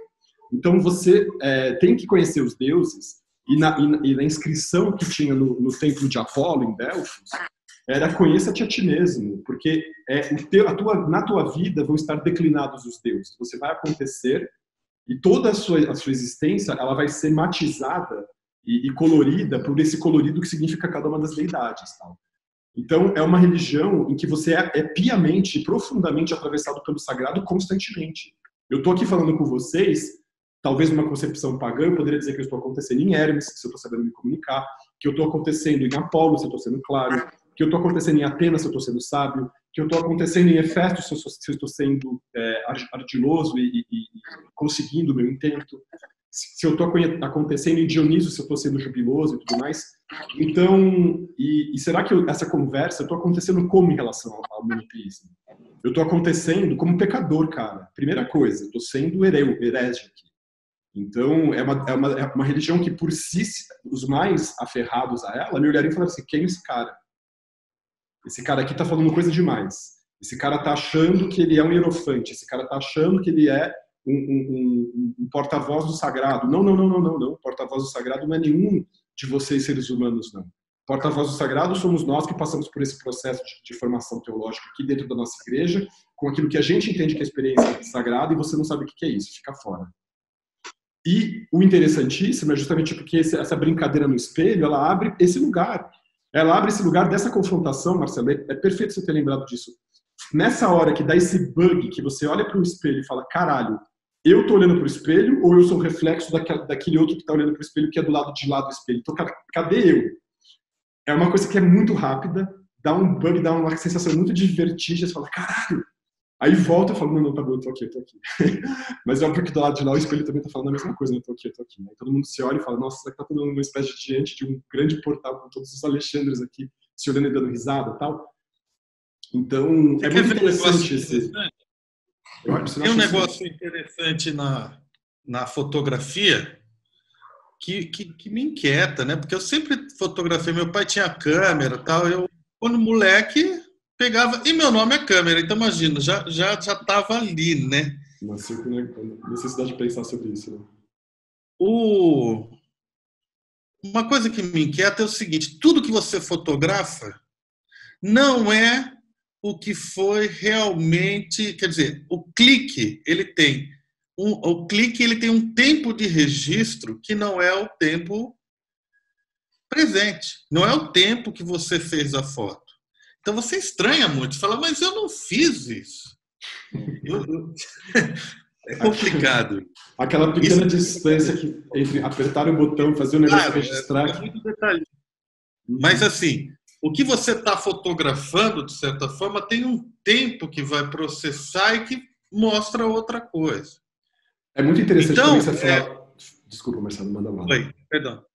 Não, eu ia fazer um comentário em relação à foto, desculpa te interromper, mas já que eu te interrompi, tem para muitos povos que são muito pios, né, muito conectados com essa questão do sagrado, você não consegue olhar, essas pessoas não conseguem olhar para a câmera, elas não conseguem ser fotografadas olhando, elas baixam os olhos, assim. Elas não conseguem ser apreendidas nesse instante, porque para elas isso é uma captura da alma delas, assim, é interessantíssimo isso, assim.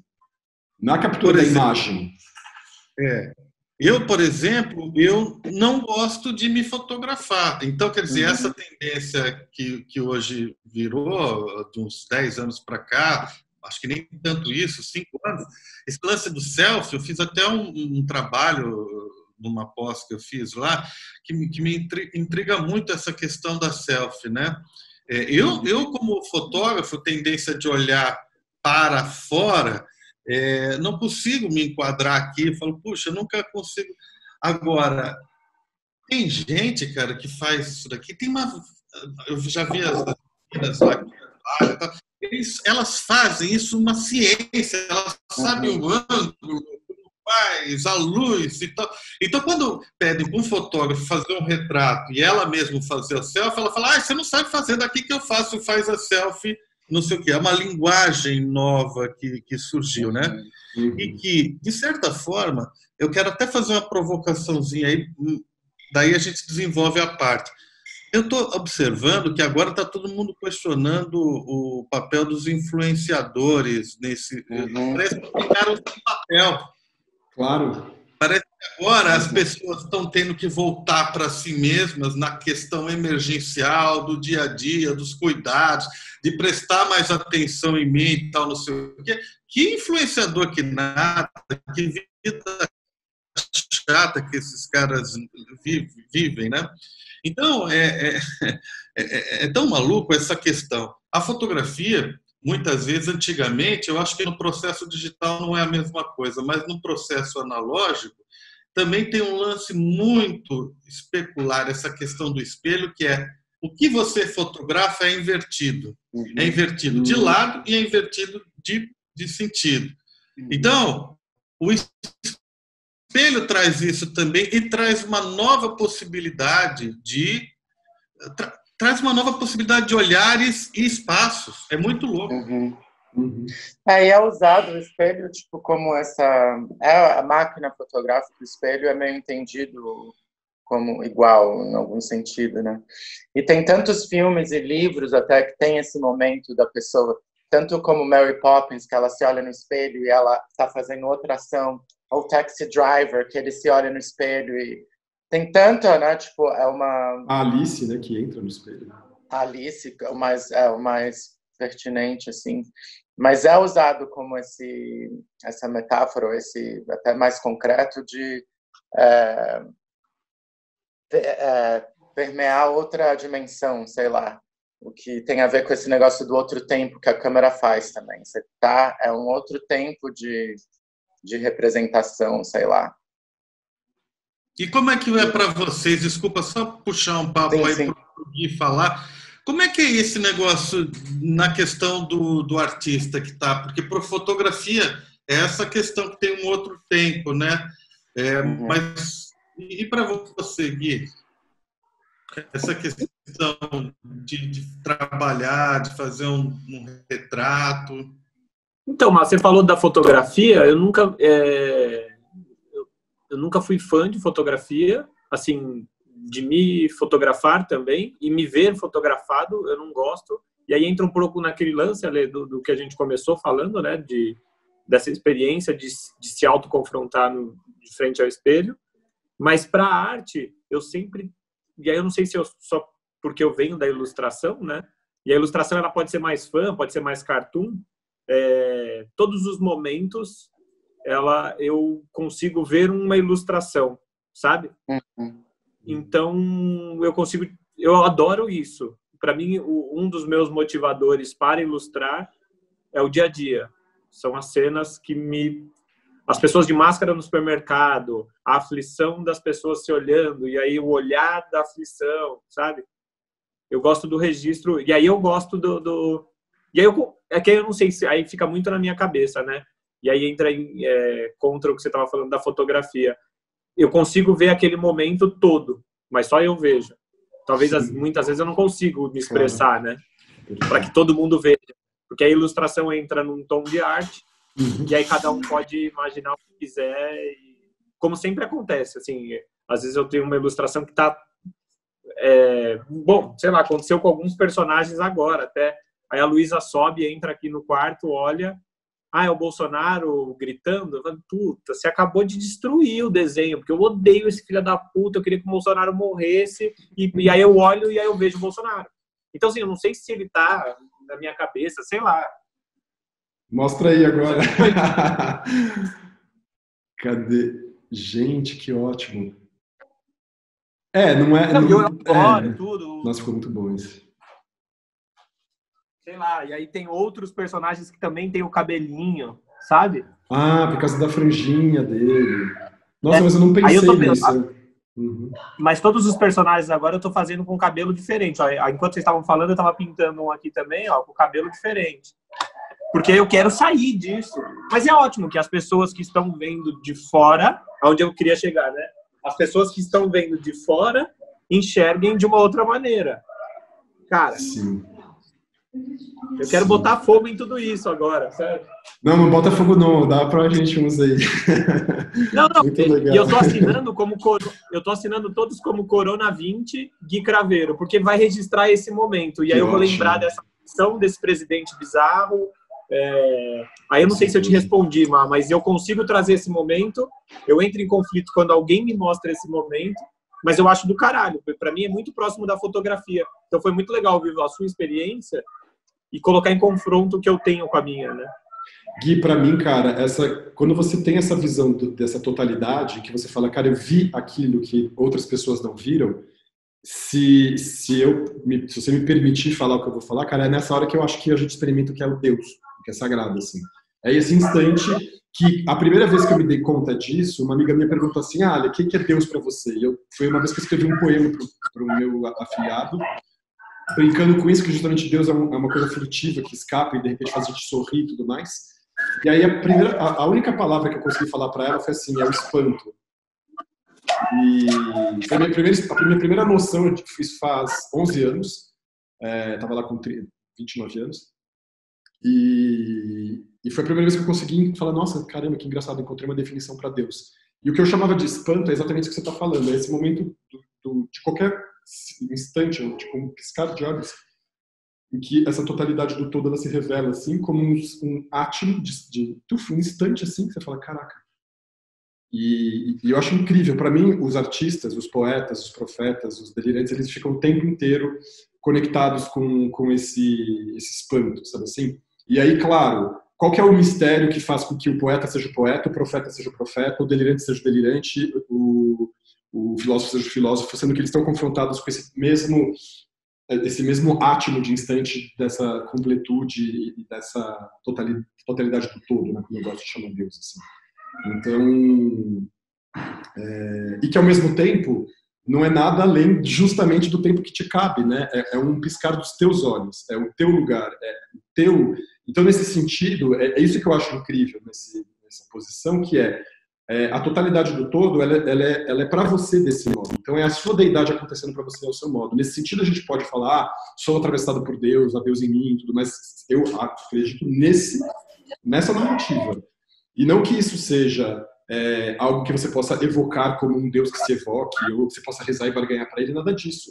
Eu não sei se eu cheguei a falar isso no outro vídeo nosso, mas eu estava tentando definir Deus como a dobra do tempo, porque significa exatamente isso. Assim, a inflexão temporal que você o eixo temporal que te atravessa, que a sua existência, ele é por si o modo de acontecer e ele é Deus. Se a gente pode chamar assim, a dobra do tempo, sabe? O modo como o tempo se enovela em você mesmo. Então, e que cada um é atravessado pelo seu próprio tempo, cada um é atravessado pelo seu próprio novelamento. O que a gente está fazendo aqui conversando significa estar se novelando temporalmente nessa interação que significa esse encontro. Tal. Então, por isso que acho que desde o começo, né, quando a gente começou a pensar no grupo, o que vai ser o verso e reverso, o que vai ser o Incêndios, acho que desde o começo apareceu essas 4 dimensões que a gente evoca, né? A psiquiatria, a arte, a religião e a política, porque eu acho que são talvez os nossos deuses de predileção, assim, mas são as facetas que essa comoção que a gente tem com a totalidade do todo, ela pode tomar essas dimensões sempre, ou religiosa, ou política, ou poética, né? Artística, ou psiquiátrica, em todos os sentidos que a gente pode colocar aí, desde a experiência jubilosa até a experiência de derrelição, de abandono, de solidão. Então...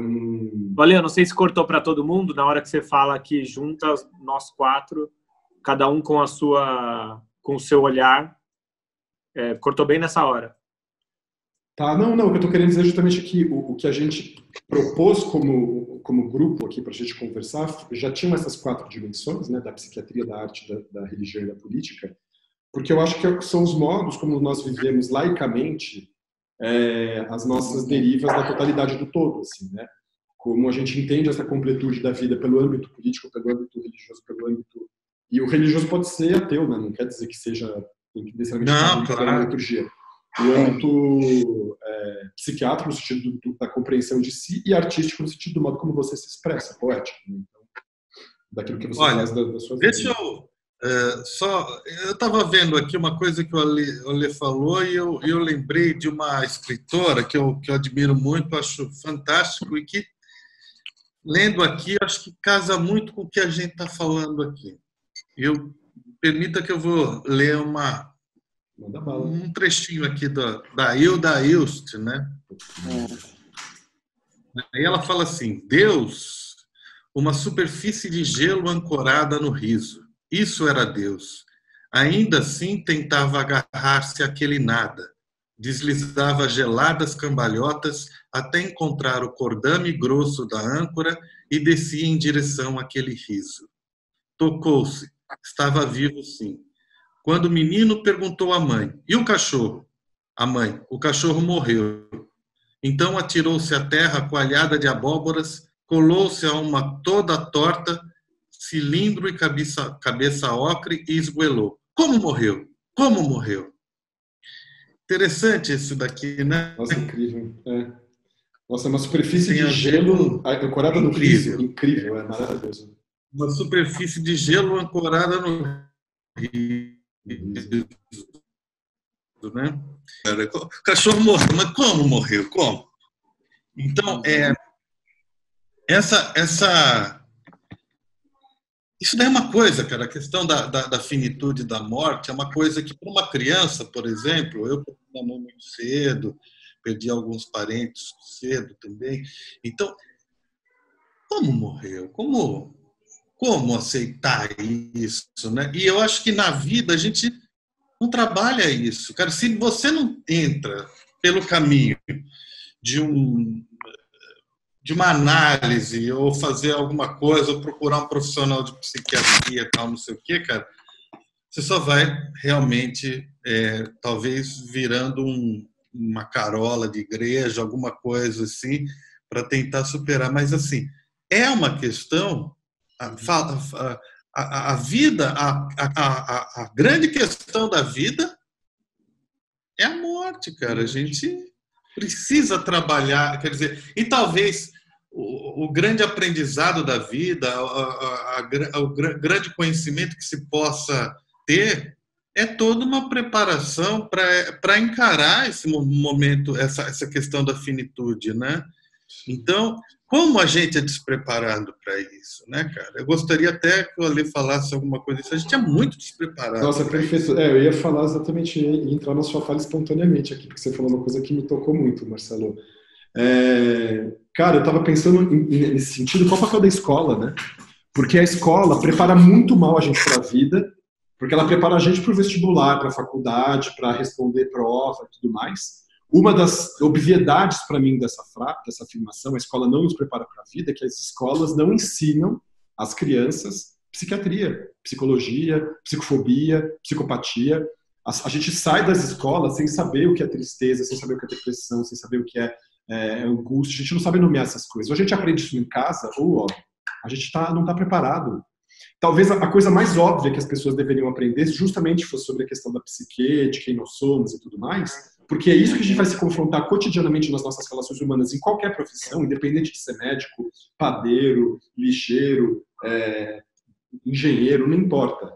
A gente vai estar sempre lidando com o humano, a gente não é preparado para lidar com as nossas vidas, assim, para a gente poder se olhar, se entender e entender o outro. E a gente é muito menos ainda preparado para lidar com a morte. Então, assim, eu acho que tem uma questão da falência, assim, da fragilidade e do nosso sistema educacional, que começa a partir daí, de uma escolha clara, porque não está nos currículos, nem de falar sobre o mais próprio da nossa vida, que somos nós mesmos, e o mais próprio da nossa vida, que é a nossa própria morte. Ou seja, fica tudo a Deus dará, assim, tipo, vai, aprende no mundo aí e se vira. E a gente tem um momento privilegiado de 13 anos que a gente entra na escola, com 5, sacrifícios lá, com 18, não vamos falar sobre isso. E mesmo na faculdade, eu estava pensando exatamente... Desculpa, que fala. Não, é só para complementar, senão eu vou esquecer. O Marcelo estava falando alguma hora, e aí você complementou que a medicina e a psiquiatria, ou eu ia colocar isso de alguma forma, que era, no seu entendimento, e aí você, não sei se você consegue trazer isso para a gente, quando a gente procura um médico, é para melhorar alguma coisa, e é visto de forma positiva. Então você vai no médico e você toma um remédio, uma bezetacil, e você curou a amidalite, a dor de garganta, e foi ótimo. Você foi para o céu e voltou, e está curado, sei lá. Quando a gente procura um psiquiatra, e aí eu digo com experiência, e aí você é um dos primeiros psiquiatras que eu eu acho que fui em 2, 3 só, mas assim, com seriedade e mais maturidade que eu encontrei. Mas ainda assim as pessoas tiram a psiquiatria para cuidar do louco, e aí você está encaixotado dentro de um local. Você não é visto na sociedade, e aí eu tô cagando, porque as pessoas acham, eu não sei vocês, tá? Me desculpem a minha grosseria. Imagina, fala à vontade. Eu não posso invadir o sentimento dos outros, e até quem está escutando a gente aqui. Eu acho que muitas pessoas sofrem de autoconhecimento e quando a gente fala de psiquiatria, entra num tom que pode parecer loucura ou não, e eu posso estar invadindo um espaço, mas eu adoro o autoconhecimento e buscar isso o tempo inteiro, mas ainda assim eu sinto um tom de piada quando você conta para alguém que é super feliz, ou alguém que vai super bem no trabalho. A gente vai lá no nosso primeiro vídeo, todos. A psiquiatria ainda coloca as pessoas dentro de um lugar, e eu acho que parece que é para tirar da sociedade. Apartheid total. Nico, eu não sei se eu atropelei muito, até se você quiser voltar a falar. Não. Por favor. Mas eu só queria soltar isso porque o Má estava falando uma outra hora e falou agora de novo. E aí eu sinto que as pessoas querem tirar, como tirar a educação da população, né? Total. Então eu queria aproveitar até antes de... Não, eu ia falar justamente... Fala. Não, eu ia colocar uma pergunta também que já vai ser uma provocação para a sua fala. O que vocês acham que a gente está fazendo aqui? Eu acho isso interessantíssimo. Eu não conheço, nunca participei de um trabalho dessa ordem. Um psiquiatra que vai conversar com 3 pessoas que estão ali sob cuidado dele, falando as coisas que a gente está falando. Isso aqui não é uma sessão de terapia, isso aqui não é uma sessão... Isso aqui é uma outra coisa que eu nunca vi acontecer. E significa uma mudança dessa posição mais óbvia do o psiquiatra aqui, o paciente aqui. Então a gente está nesse diálogo que quase sempre tem um lugar já pré-definido, né? O doutor vai sempre falar assim comigo, eu vou então sempre falar assim com o doutor. E agora a gente está numa outra posição. E que diabos é isso que a gente está fazendo? E qual é a relevância e a importância disso? A gente tem dimensão disso? Eu acho que a gente ainda não tem. Eu acho essa dimensão, para a minha prática, revolucionária. Agora, que vocês pensam disso, né? Que tem um pouco a ver com a fala do Gui também, né? Que é essa coisa do sair do lugar, tipo. E sai do lugar de achar que, assim, eu como médico eu fico só até aqui, você como pessoa e meu paciente você vai só até lá, e a gente fala assim, cara, nós somos todos seres humanos no mesmo barco, estamos todo mundo mortal. Eu acho que tem a ver com esse despreparo educacional, assim, porque eu estava pensando até antes do Má falar, eu estava pensando justamente isso. Tipo, a gente é muito despreparado na nossa educação. Não tem, mesmo isso de entender as disciplinas separadas uma da outra, isso é tipo muito ignorante, se você for pensar em termos. Uma permeia a outra, não existe uma separação, né?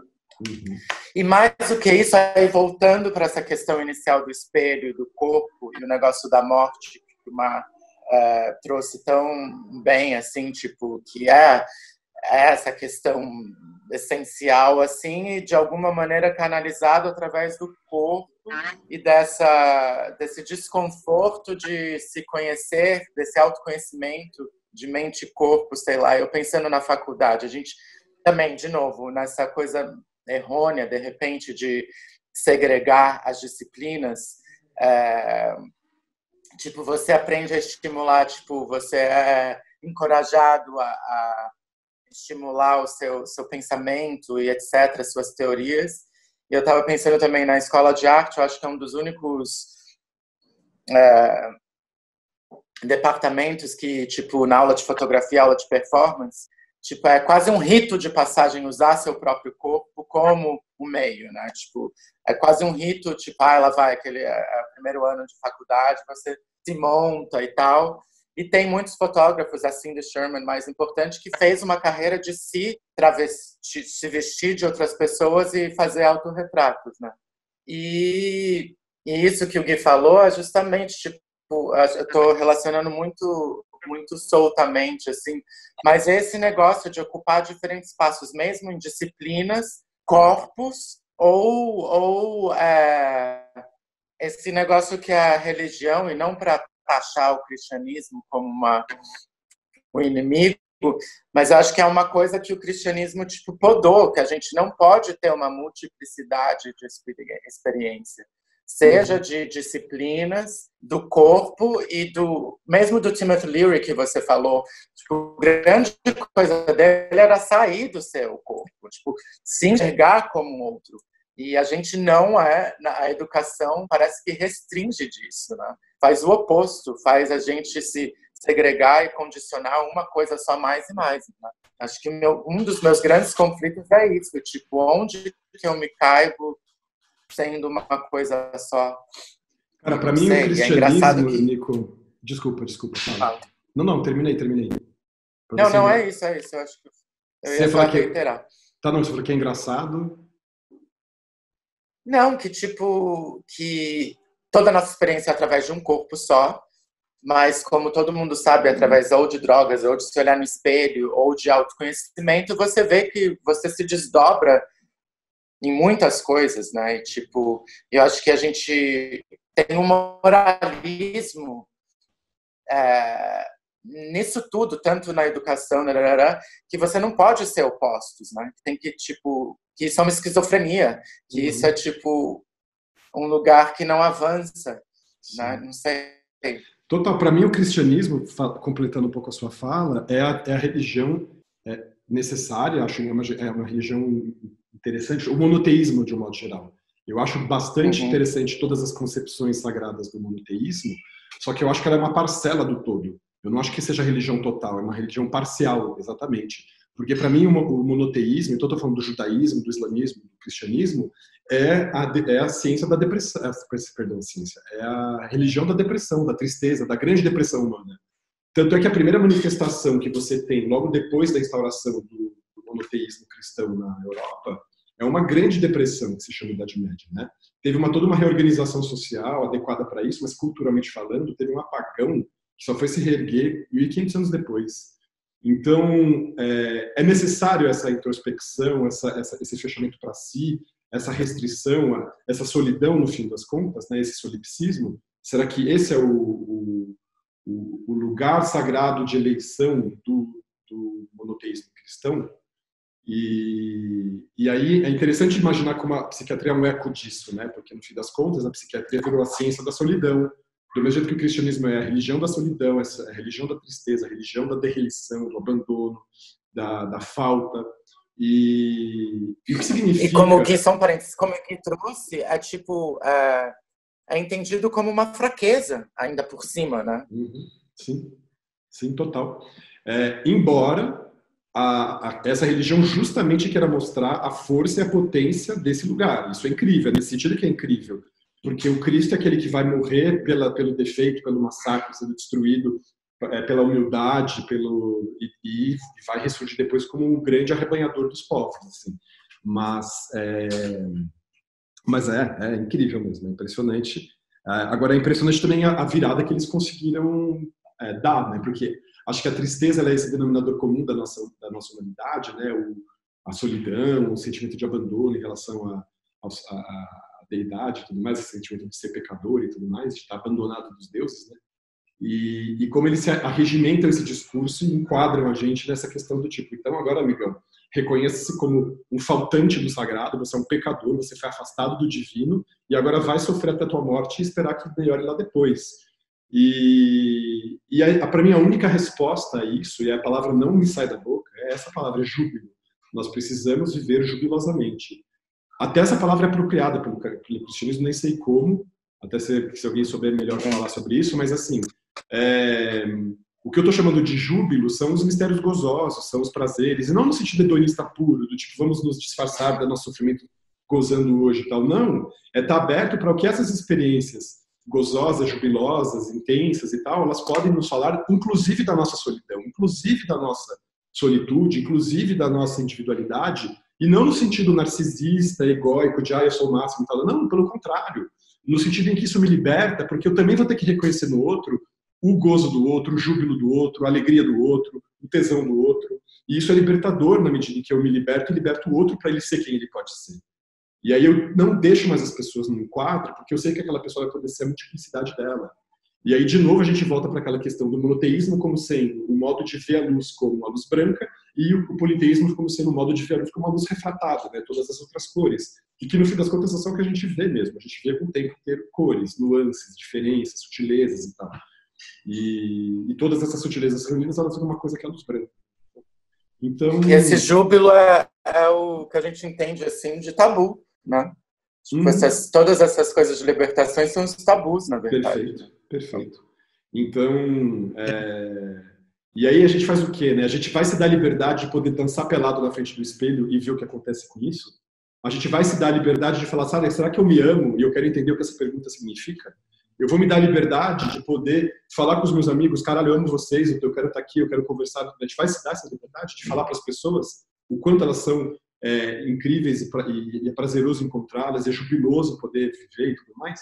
A gente precisa então, eu acho que a sua questão aí já está em rumo, já está caminhando, porque a partir do momento que você tem esse choque com a realidade, crises de solidão, crises de pânico, como acredito que todo mundo aqui já teve períodos tristes, períodos de confusão e tal, e que você acaba fazendo uma busca, né? Uma coisa de ganhar conhecimento, de quebrar um pouco as amarras, de fazer isso, a gente já está saindo, cara, dessa legião, né, dessa legião de pessoas andando de tapa-burro assim, e já está olhando um pouquinho mais de lado, já está conseguindo ver outras coisas. Eu acho que todo o processo de conhecimento encerra esse despertar, essa questão de liberar as amarras, de pular mesmo. E daí, cara, é que nem o Gui falou, cara, se você acha que eu sou louco, então, porra, eu sou louco mesmo, cara, eu sou loucaço. Então, é isso, se assumir nas imperfeições, se assumir, olhar para o espelho, até mesmo não gostar, ver ali que tem um negócio aqui que não te agrada, aqui não te agrada, o corpo não te agrada, já passou, já estou com 50 anos, já estou não sei o quê. Cara, é um caminho de aceitação, e o caminho de aceitação ele só se dá quando você tem rupturas no sentido de romper com aquilo que as pessoas querem que você seja o tempo todo. A partir do momento que você começa a botar em xeque com isso, vou fazer uma análise, eu vou entrar num grupo ali místico, vou dançar, vou para macumba, vou para capoeira, você já está mexendo com toda a estrutura. E não tem como voltar atrás. Você não consegue mais enxergar como era antes. E isso nada mais é do que aceitar essa condição, essa questão de viver, né, sendo o que é e sabendo o que é e que vai acabar e que vai recomeçar também, né? Porque que vai ser ressurrecto, né? É bem a questão da ressurreição. Dá com isso, você fala, vai acabar, mas aí tem todo o mistério depois, o que virá vai continuar. É um otimismo, né?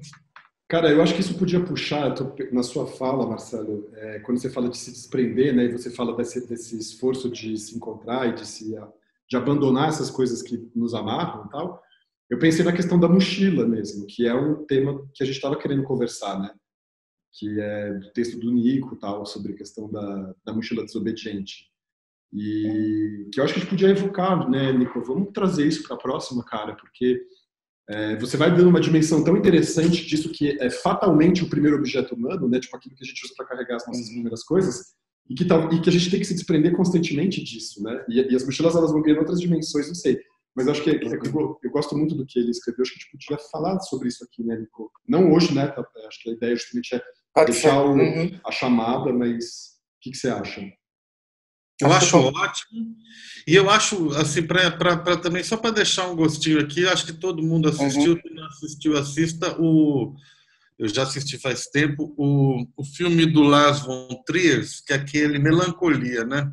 Eu sempre fico com aquela imagem do filme, uma pessoa que realmente é tida como a louca de todo, no final, ela, diante da grande fatalidade, ela consegue ser a mais controlada em relação a tudo aquilo. Essa imagem é forte, porque talvez possibilite a nós que tivemos momentos difíceis, rupturas e assim vai, encarar essa coisa com um pouco mais da leveza do dia a dia, entendeu? Uhum. Então, quem não assistiu, assista. Vale a pena pensar nessa personagem aí, como cada um de nós também mantendo a calma mesmo num momento extremamente difícil. Né? Uhum. Alguém conseguiu achar... Não, muito legal. Eu não assisti esse filme, eu vou assistir, já ouvi falar muito. Alguém achou o nome do diretor lá, que fala do... o Mestre dos Loucos? O Jean Rouch, é ele? Jean Rouch. O mestre... Isso. O Mestre e o Louco, é isso?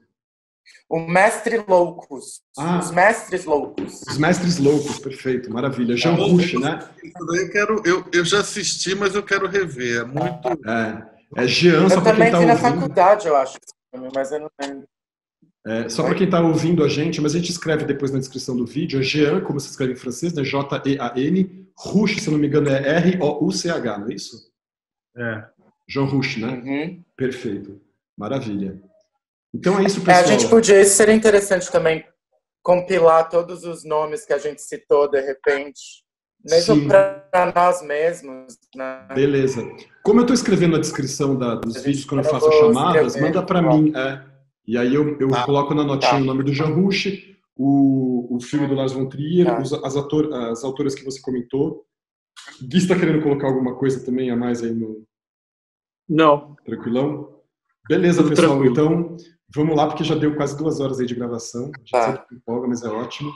E a gente combina, então, depois, talvez para esse começo de semana aí já, as nossas continuações aí. Super abraço aí para todo mundo, pessoal. Tchau. Valeu, abraço. Sempre bom encontrar vocês.